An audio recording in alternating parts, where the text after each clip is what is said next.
আসসালামু আলাইকুম বন্ধুরা, সবাই কেমন আছেন? আশা করি ভালো আছেন। আমিও ভালো আছি। সকলের জন্য ঈদ মোবারক। দেখতেই পাচ্ছ আমি ঈদ উপলক্ষে আমি তোড়জোড় শুরু করে দিয়েছি আজ থেকেই।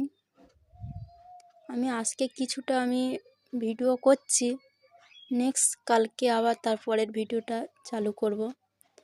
যেটি আমার এই ভিডিওটা দেখতে চান তাহলে নিশ্চয়ই আমাকে ফলো করবেন।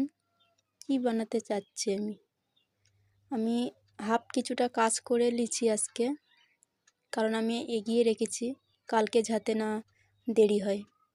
তার জন্য চালটা আমি ভিজিয়ে আধা ঘন্টা মতো রেখে সেই চালটা আবার তুলে নিলাম। নিয়ে একটা পরিষ্কার ওড়না নিয়ে চালটা ভালোভাবে আমি কুচে নিলাম। নিয়ে সেই চালটা আবার আমি শিলে পিষলাম। আপনারা চাইলে মিক্সারেও পিষতে পারেন, সেটা কোনো সমস্যা না, কিন্তু আমি হাতেই বেটেছি। বাটার পরে সেইটা নিয়ে আবার একটু রোদ্দুরে আমি শুকাবো। আশা করি আপনারা দেখতেই পাচ্ছেন। আর কার কার বাড়িতে এই জিনিসটা করা হয় আপনারা অবশ্যই বলবেন।